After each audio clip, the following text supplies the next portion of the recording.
Welcome everybody. It's wonderful to have you all attending our seminar today. This is our third presentation in our 2025 series. I'm Jane Waite, and I'm chairing today's session. The seminar series this year is about teaching about AI and data science, and we're exploring the research that examines what students should learn about AI, machine learning and data science, as well as what are the most effective ways to teach those topics. I am so pleased to welcome our speakers, Lukas Höper and Carsten Schulte from the Paderborn University in Germany. Lukas is a PhD student in computing education research and is interested in teaching and learning processes in K-12, that's school-aged education. And he's been researching and developing a data awareness framework. And you can't believe how important that is since 2020. And it's part of a project that focuses on AI and data science education called ProDubai. Carsten is a professor of computing education at Paderborn University, and he has got extensive experience in all things computing education, including AI in education, teaching and learning processes, philosophy in computing education, all sorts of different things.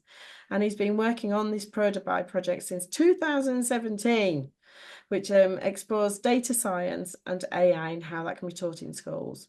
And in today's session, Lukas and Carsten are going to introduce this data awareness framework, which they've developed to support middle school students to understand data-driven technologies. And they'll be sharing how this framework can be implemented in classrooms and highlight key findings from their research. So over to Lukas and Carsten. Yeah, thanks for the introduction. I will start and jump in. So we have 4 sections. I will only do like a sandwich, the introduction and the outlook at the end, because that's all Lukas' work as part of his, or as his PhD, and his ongoing work in the ProDubai project, as Jane announced. And this topic, or this module on data awareness, was developed in the context of this, what we call informatics, people and society. I try to translate it like that. It's a competency area in our standards since, I think, 2007. It's about the interrelationship or the interactions between technology, the persons, the individuals, and society. It's about how computing or informatics influences these social, ethical, and cultural factors, and in turn is influenced by these factors. So you cannot think about the ethics module, the why it's so important in everyday life. But as Jochen Kubeck and Constanze Kurz 2007 put together, this thing has problems why it's not taught regularly at school. For example, teachers are lacking ideas how to teach this topic because teaching methods probably are different from how you teach the hard stuff, the hard facts in computing. They are unsure how to include this stuff. What is it that's to be taught there in this interrelationships between computing and society?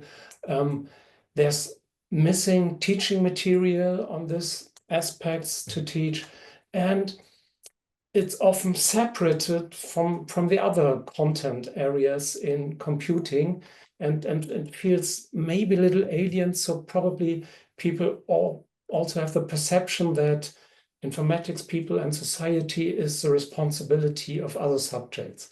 Where that was in 2007, Jochen Kubeck, Constanze Kurz, they presented this more like a theoretical based on their impressions and extensive experience of working with teachers with the school subject. And just a couple of weeks ago, a student studying in our university, Markus Baurichter, made a master thesis, and he interviewed 34 teachers about this issue, and also with a background of these 5 reasons, and still a little less of lack of subject knowledge and a little less lacking of methodical logic. They think they have ideas like doing discussions in class or stuff like that, but still lack of teaching materials. Actually, too, in this group mentioned the data awareness. They will know about this stuff. What's completely gone, the perception of IPS as responsibility of something else. All that, yes, that's part of computing or teaching informatics, as we say in Germany at school. But still, that's a new thing. If there are time constraints and I'm going towards the end of the school year and I have to decide what to teach, what to skip, yeah, then this informatics, people and society topics are the first that get dropped. And maybe that's connected with another reason they gave, how to assess what are tasks that students can do and what can I ask them then when it's about to give some grades. And that's probably still an issue. They said it's still lacking integrations to other subjects. It comes as an add-on, and they will want to have more ties to regular or other technical stuff. And that's what we're doing in the Polaroid project, or maybe I should have said here the data awareness thing, because in Prodaby, when we first started, it was a project course in upper secondary school, a complete school year. We had the opportunity to work with a local school, and then we designed some modules and a project. And at the end, we wanted to have this big reflection module on informatics, people and society. And guess what happened? We had some timing issue, facing time constraints, and what was dropped even by us, although we were so sure to integrate it. Yeah, this thing. And then we decided to design a thing that is somehow integrated with the other topics, but has a focus on it. And we also try to include a little bit of this EPS in other modules too. But let's go now to the data awareness framework that Lukas can present. Yeah, thank you, Carsten. Yes, I will now explain what the term of data awareness means and what our approach for data awareness in computing education at schools is. So let's start. So yes. Let's start with these digital systems we know from everyday life. So in our everyday life, you also know these situations. We use search engines for get results. We use streaming services that provide some recommendations for watching movies, listening music, or something like that. We use social media applications which have news feeds that show up content from other people, or digital assistants and chatbots that get answers or provide answers to our questions. So these are different examples of digital systems we use in daily life, also our students use in daily life. But there's an interesting fact about these technologies, and that is that data play an essential role there. And from data awareness perspective, I'm mostly interested in personal data that is relevant there. And so we are talking about data-driven technologies to highlight the role of data, which is really important there. So let's take a look at such a situation in more detail. I have brought one example. So when we are in a situation, for example, we register on a service, on a platform, like social media or something like that, we are often asked to fill out these things, right? So this is a captcha. In this example, it's a Google reCAPTCHA. While we have to select some images to one given word, in this case, we are asked to select images with cars. And after we have selected all the images, we click on the verify button, and then mostly we are finished and can continue the registration process or whatever we have done before this captcha plops out and plops there. There are also some other versions like this. I'm not a robot version, so to say. So where we only need to click on this button to say I'm not a robot. The core idea in both examples is that the user, the human, verifies that he is a human and not a bot, and to distinguish humans and bots. so to say. But what do we see here in this example from a data-aware perspective, or as a data-aware person? In the image selection type, the selected images are collected, obviously, and they are used to distinguish humans and bots. I've said that before. And as mentioned in the chat, this data is used to train machine learning models for example, image recognition. We call them secondary purposes. The second thing and the first, the primary purposes. I will come to that later in the slides. In the second example, with this "I'm not a robot" type, so to say, there the user interaction is tracked as mentioned in the chat. So yes, the mouse movements, for example, are tracked. There are also some other data that is collected. That's true. This interaction behavior data, so to say, are also used to distinguish human and bot, the primary purpose, probably in a more robust way than the first example. But a little bit unclear how this data is really used by, for example, Google. But we can imagine some secondary purposes why these or how these data is used or could be used. Just a small note about this example. Google had a project for using such data from these recaptures to equipping drones in military context to provide them with features to identify or recognize humans. That's a completely different context than these recaptures. And after a protest by the employees, that's really interesting, Google dropped out of this project. However, this shows that this data that is collected in one example, one context, can be used in completely different contexts. That's really interesting from a data-aware perspective, and makes it a little bit harder to understand and assess these data practices, so to say. So let's reflect what we have done here. We started with a user perspective, so to say. So I described this example, this context, this situation from the perspective of using these digital technologies. So what I'm clicking there and so on. And probably that is the most common perspective we have, or students also have in everyday situations, right? What we have done then is that we went over to focus on the role of data in these situations. So we discussed about the data collection, data protection, processing, and the purposes why this data is used, or for which purposes it's used. I would like to call that the data-aware perspective. And what we have done here is a focus shift, and this is the interesting part. So we focus our attention from for example, the features, the buttons, and so on, to the role of data. This is focus shift. We focus our attention on something else. In this case, the role of data, and that is called awareness, or becoming aware of different aspects or different things. Becoming aware of the role of data in these situations.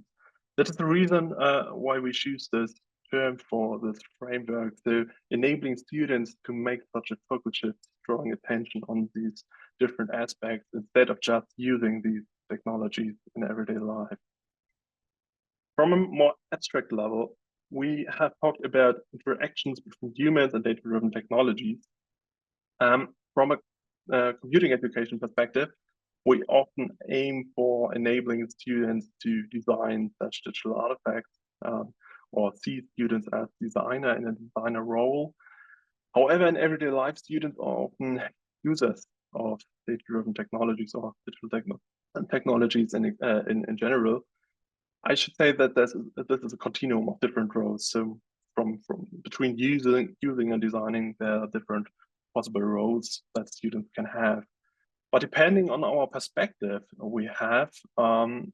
we teach students, for example, skills and knowledge to design data-driven technologies, design their own machine learning applications or something like that, or to understand and reflect on data-driven technologies. And in this work of data awareness, we start on this left side and aim to enable students to become more on the middle of this continuum, or more on the right side, to enable them to understand these technologies from their daily situations to make more informed and reflective, or take more informed and reflected roles in these interactions, having goals like self-determination, empowerment, and agency in mind. So how do we get there? As the capture example shows, we want to enable students to make such a focus shift, to focus their attention on the role of data, understanding what is happening there, reflecting on these situations, on these systems. That requires that students can use the concepts they learn in class in their everyday lives, so in these situations in everyday life. This is maybe a greater challenge, as we think. So we have surveyed school students that were 12 to 16 years old and examined whether they are curious to understand the role of data in these technologies. So are they curious to understand what's happening there, the data practices, the role of data in these technologies. And this might be necessary to think about the data and so on in everyday situations or during these interactions. We found that motivation and intention to engage with the inner workings, to think about the inner workings of such technologies, is rather moderate. So the results suggest that many students want rather just using these technologies instead of taking a CS-informed perspective, so to say, so thinking about what is happening there, engaging with the role of data, and so on. So this raises the question, even if students learn about data and machine learning concepts, does it really help them in everyday situations in terms of data awareness, what we want to aim here? And so we have a need for data awareness, and our goal is that students are empowered citizens in these situations and these interactions with data-driven technology, which includes being informed and reflected about these data-driven technologies.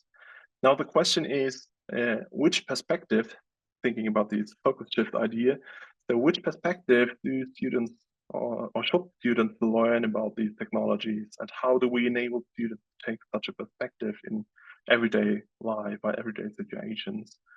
And our approach is that we teach them an explanatory model. So we call this an explanatory model, a model that they learn, which serves as a lens on the digital world or on the data-driven technologies, so to say. We will see later what that means to use this model. On the following slides, I try to briefly explain this model, the core ideas of this explanatory model. In the quotes, it explains the role of data. It focused on this role of data in interactions with data-driven technologies. At its core, the model starts with the interaction between humans and data-driven technologies, we have considered before. During such an interaction, there is data collected, that's obvious. We distinguish between two types of data collection. So first, some data is intentionally provided by the users, for example, the selected images. The capture example, that is what we call explicitly collected data. And the second type is that there is data implicitly collected, so which is happening alongside the interaction, alongside my actions, which includes data that is collected through observation, tracking, or something like that, or importantly, also generated and inferred during from data that is already collected. So also make predictions and something like that. The collected data is then used or processed based on different methods, for example, machine learning methods or data analytics or predictive analytics or something like that, and use the process in many cases to generate data models. This includes machine learning models, for example, and also includes models about the users, sometimes called as user models. From a data awareness perspective, especially these data models about the users are interesting because of this personal relations from students to these data models. And for example, they allow to consider individual interactions, think about these implications and so on. So we focus on mostly on these data models about users. So profiles, so to say. Such a model is a representation of the user, but also include some predictions of future behavior or personal information, sensible informations that are not that are predicted based on collected data or generated data. So these data models are based on the explicit and implicit data collection and may include, for example, sensible informations and something like that. And these data models can then be used to used in these interactions, so are used back in this interaction system. For example, what we see personalizations or providing recommendations, something like that. We will see an example in the teaching unit in the later. This process of, or these practices of collecting the data, processing the data, using such data models have different underlying purposes that we should consider. So we distinguished two types there. So first, there are purposes that we call primary purposes that we have seen in the recapture example. So they are related to providing the different features and generate the outputs during the interaction. For example, in this capture example, distinguishing between humans and bots is a primary purpose. It's the feature, so to say, of this tool, of this thing. The second perspective or second thing is are purposes that represent additional intentions that go beyond the immediate output generation. So for example, targeted advertising, influencing user behaviors or something like that. We call them secondary purposes, so like secondary use of these data. Yes. So I should note that we consider these two types of purposes to support students to have a nuanced perspective when we think about or discuss and assess specific data-driven technologies. As for example, some data practices are useful and necessary for the features. Therefore, we use these systems for these features.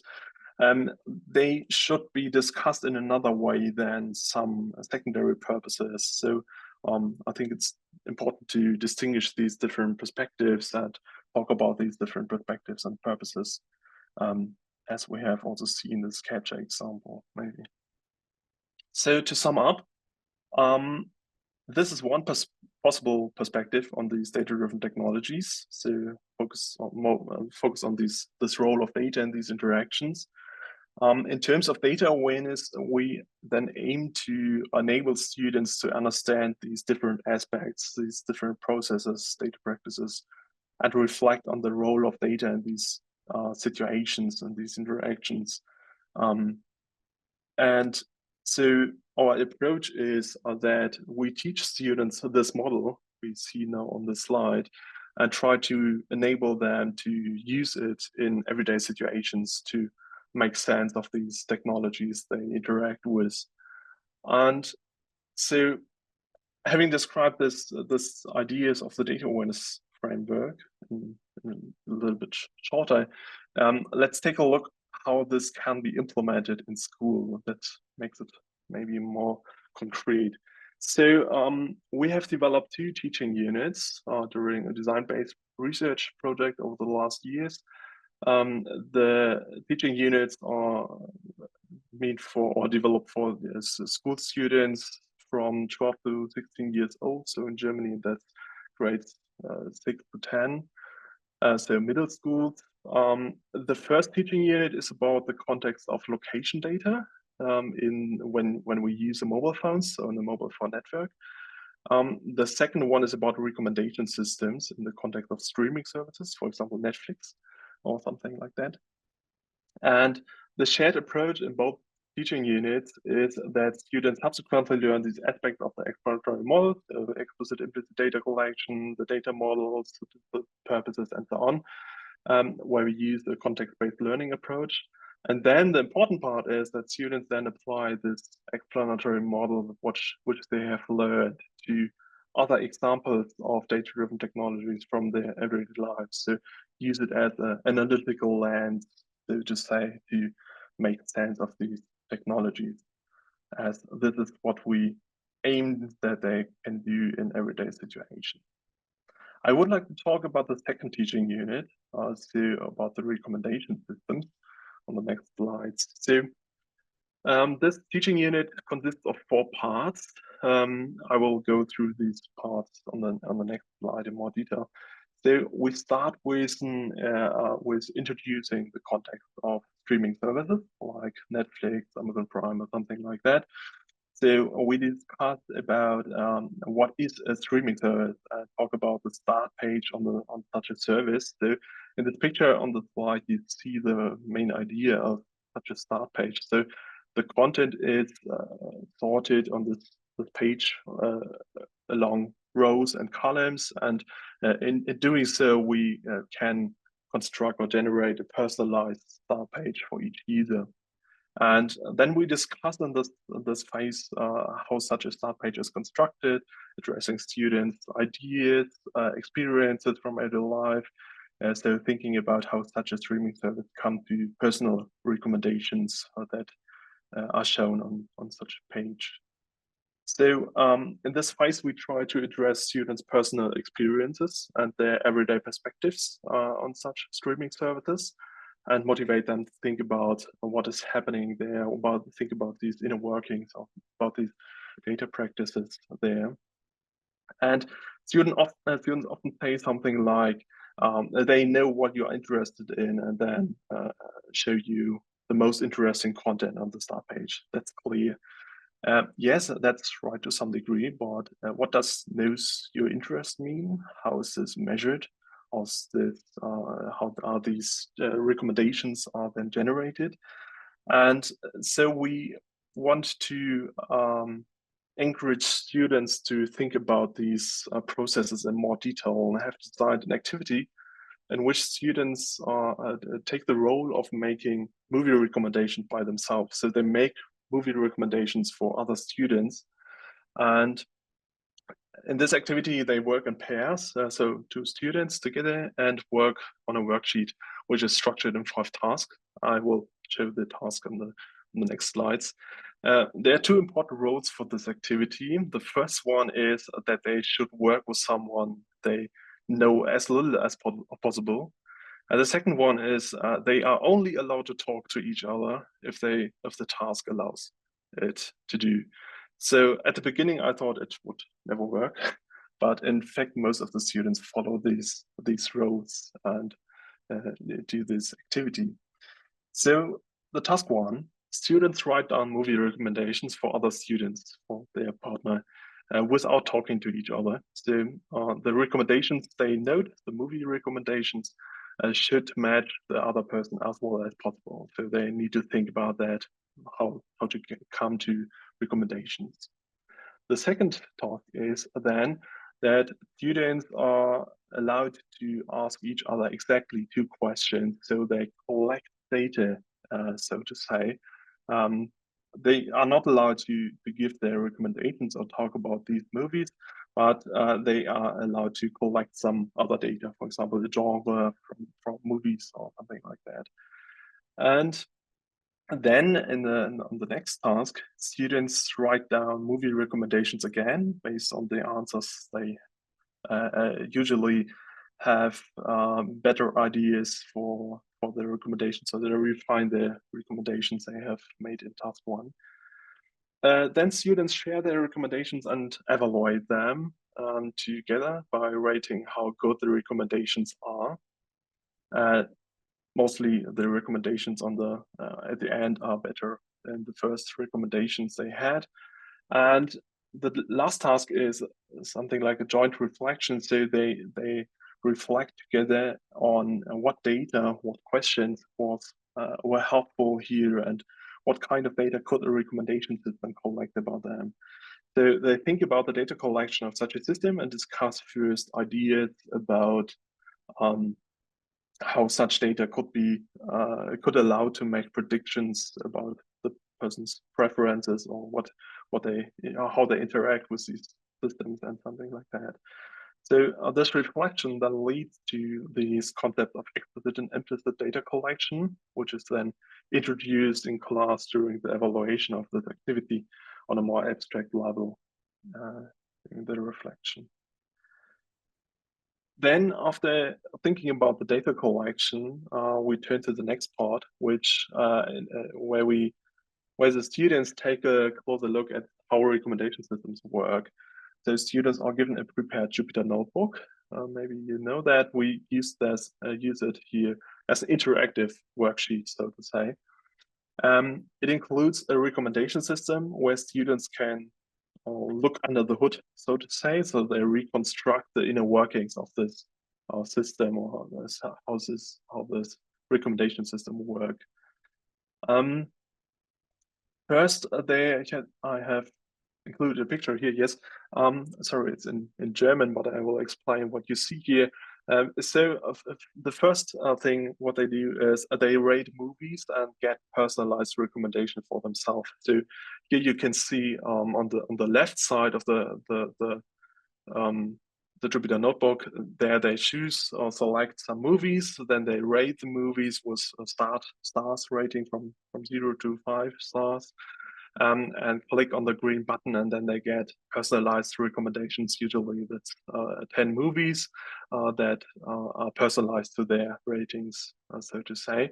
And in addition, in the corner, in the upper corner, they get an overview of the data that is collected in this during this rating test. So the ratings, the user ID, and something like that. They can see which data used here, or data about them are used here. So after that, they reconstruct how such recommendations are generated, how their recommendations for themselves are generated. In doing so, they learn about this idea of data models about users, and especially and learn about this about collaborative filtering. This is one approach for recommendation systems, where we use the k-nearest neighbor method. I will explain that in next minutes. So k-nearest neighbor is one machine learning method that we use here for this collaborative filtering. In a nutshell, collaborative filtering is the idea of using user data to identify similar users and make predictions based on their data. So make prediction recommendations on a user level, so to say. Here in this small example, we want to, I would like to explain what we do there. So we want to make recommendations for user 5. And the first step is that we identify similar users to user 5. In this case, that are user 1 and user 4. How many people we use search for, in this case 2, is the K in k-nearest neighbor. So we search for K people, K users, and we identify them based on the ratings for movie A and movie B in this case. The second step is that we now need to predict the rating of user 5 for movie C. So in this case, we make that with a mean. So we calculate the mean from the rating from user 1 and from rating of user 4, which is 4.5, which is a prediction for the rating for user 5 for this movie. And then we can decide whether movie C should be recommended on the start page from user 5. And in this case, 4.5 is high, so this movie would be a candidate to recommend for his start page, so to say. This is the core idea of k-nearest neighbor on this method that you can reconstruct subsequently in this Jupyter notebook and reconstruct the idea of collaborative filtering and using the data models to make recommendations. Then in third part, in the first and second part, we have focused on the primary purpose, so making recommendations, building a start page from a streaming service. Now we turn over to the secondary purpose idea. So students discuss an exemplary secondary purpose. We make a plenary discussion of a fictional secondary use of such user data.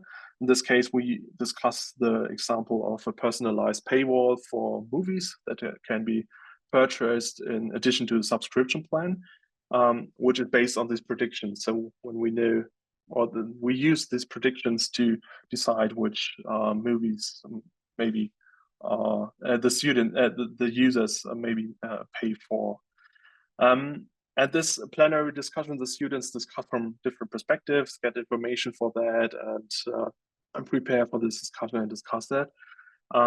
There are different or various topics about individual and societal issues that are included here, such as filter bubbles, behavior engineering, information asymmetry, or responsible development of data-driven technologies, where the students get information and discuss this idea or this purpose from these different perspectives.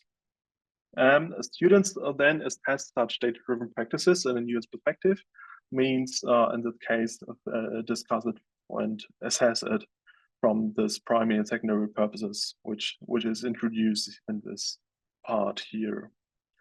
Then the last part of the teaching unit, probably the most interesting one, it is about using the explanatory model. So the students choose other examples from the everyday life that implement recommendations systems. So for example, social media applications or something like that.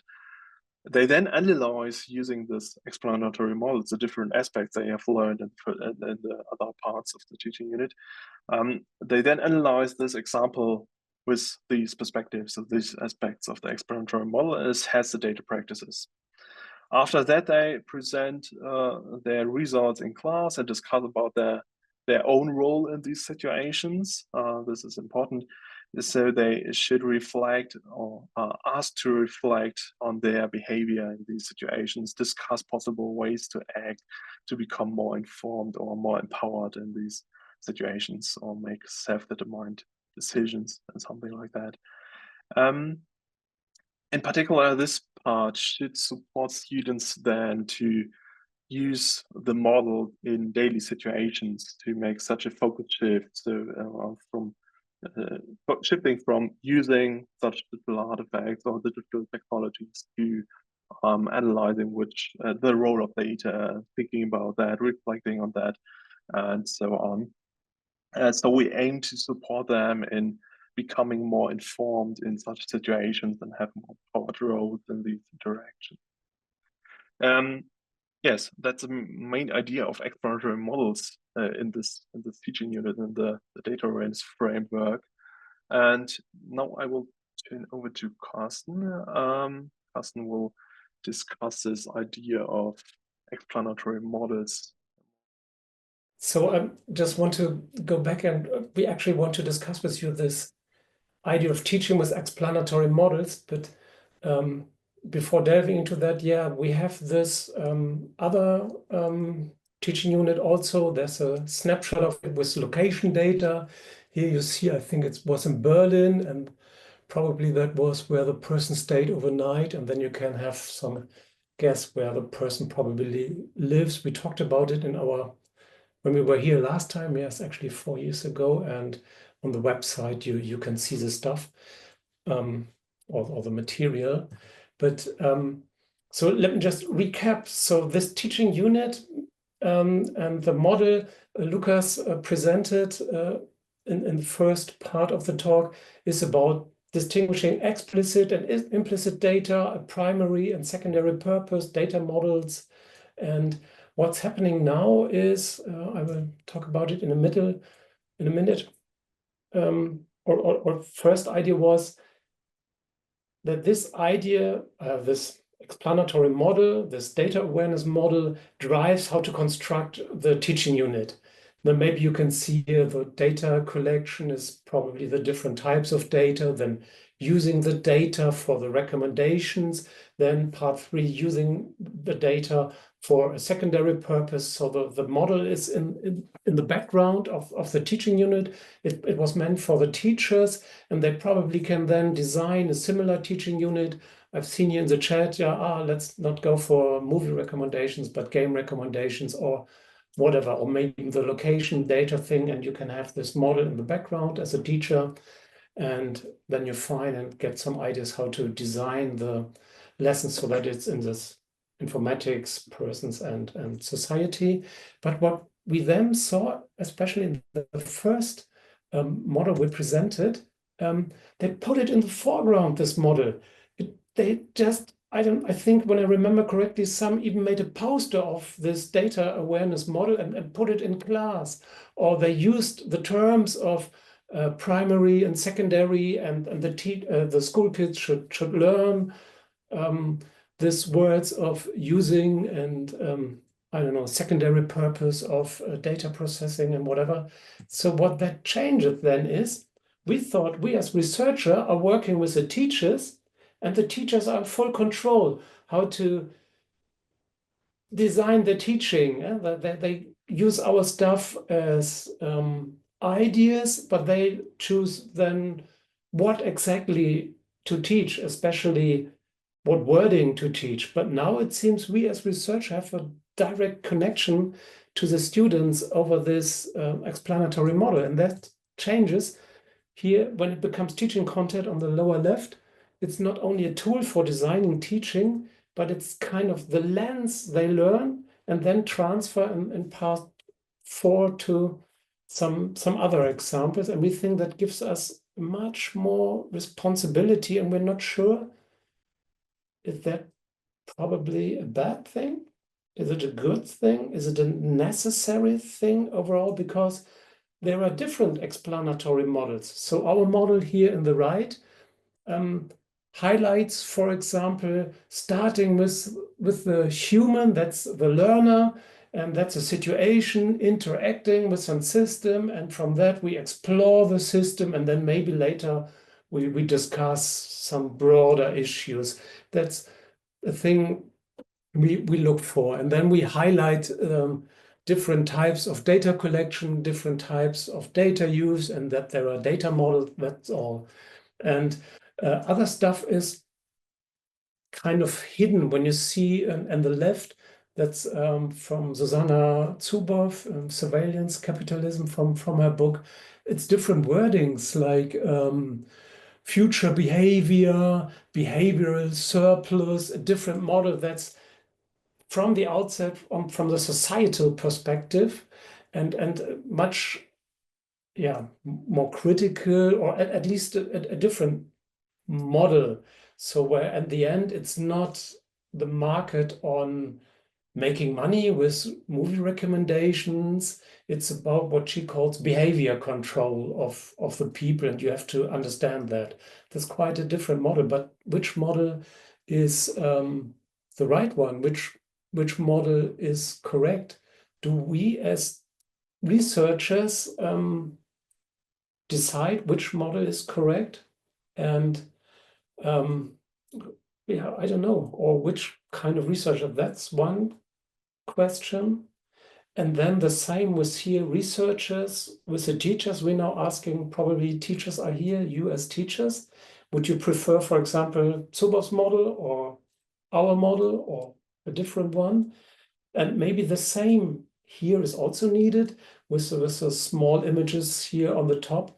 Is this now in the background and we as teachers decide which model? Or does that also have to go in the foreground, and then the school kids, maybe the older school kids, learn this was a model you have learned that hides something, that highlights other stuff, and probably even there are more than this model, there are other models, and these models are designed for a purpose. There's some intention behind it. It's not what I think we always have in mind, that when we teach computer science or computing, we teach the objective stuff, the facts that are there. When you teach a bubble sort, you teach a bubble sort. And of course, we know what it is.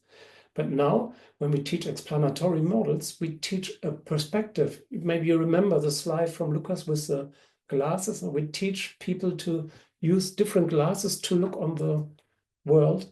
And that's, we think, is a higher responsibility and really deserves discussion, we think. And on the other hand, maybe that's the way where computing education research goes, developing these models, because it's too complicated to teach completely the fact in a way that makes a sufficient coherent whole.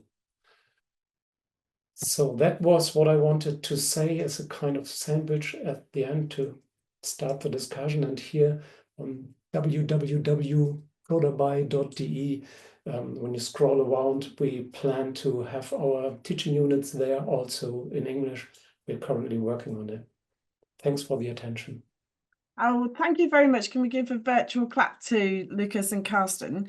It's amazing to see how it's all kind of moved on. And I am so interested that the teachers needed vocabulary to talk in a more abstract way about the context. It's just wonderful. But again, big thank you to Carsten and Lukas, and very much look forward to see everybody next time.